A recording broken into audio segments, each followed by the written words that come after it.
গতকাল ৬ মে মধ্যরাতে পাকিস্তানের আজাদ কাশ্মীর সহ একাধিক স্থানে মিসাইল নিক্ষেপ করে ভারত। এরই জবাবে তাৎক্ষণিকভাবে নয়াদিল্লির বিরুদ্ধে পাল্টা হামলা শুরু করে পাকিস্তান। ভারতের মিসাইল হামলার পাল্টা জবাবে পাকিস্তান ৫টি যুদ্ধবিমান গুড়িয়ে দেওয়ার দাবি করেছেন পাকিস্তানের প্রতিরক্ষামন্ত্রী খাজা আসিফ। মার্কিন সংবাদ মাধ্যম ব্লুমবার্গকে দেয়া এক সাক্ষাৎকারে তিনি একথা জানান। একই সঙ্গে কয়েকজন ভারতীয় সেনাকে যুদ্ধবন্দী হিসেবে আটকের কথাও জানান তিনি। ওয়ালটন আবারও মিলিনিয়ার অফারে ওয়ালটন ফ্রিজ কিনে আপনিও হয়ে যেতে পারেন মিলিয়নিয়ার। মিলিনিয়ার ছড়াছড়ি দেশ জুড়ে, এটা শুধু ওয়ালটনই পারে।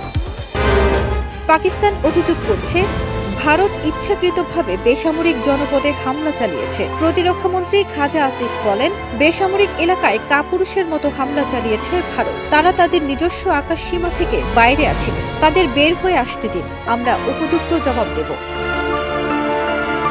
পাকিস্তানের ডিজিএফআই এর মহাপরিচালক লেফটেন্যান্ট জেনারেল আহমেদ শরীফ চৌধুরী জানিয়েছেন, ভারতের হামলায় পাকিস্তানে এখন পর্যন্ত ২৬ জন নিহত হয়েছেন, আহত হয়েছেন ৪৫ জন। জেনারেল শরীফ জিও টিভিকে বলেন, আকাশ ও স্থলে পাকিস্তানের জবাব চলছে।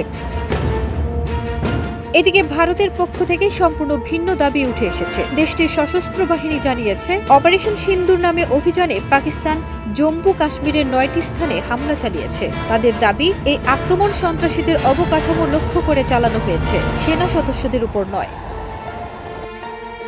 ভারতীয় বাহিনীর বিবৃতিতে বলা হয়, ভারতীয় সশস্ত্র বাহিনী অপারেশন সিন্দুর পরিচালনা করেছে। পাকিস্তান এবং পাকিস্তান অধিকৃত জম্মু কাশ্মীরের সন্ত্রাসীদের যে অবকাঠামো থেকে ভারতের বিরুদ্ধে হামলার পরিকল্পনা করা হচ্ছিল, সেখানে হামলা চালানো হয়েছে। সব মিলিয়ে ৯টি জায়গায় আঘাত হানা হয়েছে।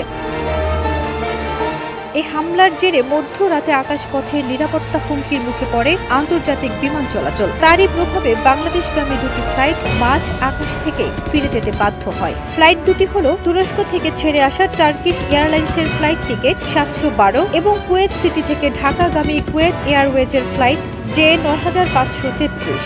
উভয় ফ্লাইটই পাকিস্তানের আকাশপথ হয়ে ভারতের উপর দিয়ে বাংলাদেশে প্রবেশের কথা ছিল। ফ্লাইট ট্র্যাকিং প্ল্যাটফর্ম জানিয়েছে, মাঝপথে সিদ্ধান্ত বদল করে টার্কিশ এয়ারলাইন্সের ফ্লাইটটি বাংলাদেশে না এসে ওমানের মাস্কট আন্তর্জাতিক বিমানবন্দরে অবতরণ করে। অন্যদিকে কুয়েত এয়ারওয়েজের ফ্লাইটটি ১.৫ ঘণ্টা আকাশে থাকার পর ফিরে যায় কুয়েত সিটিতে।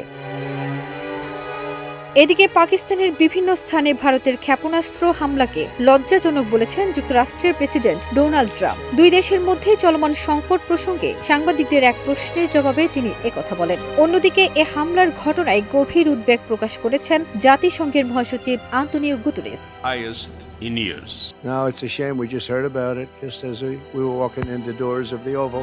ফারজানা নিকিতা, দেশ রূপান্তর।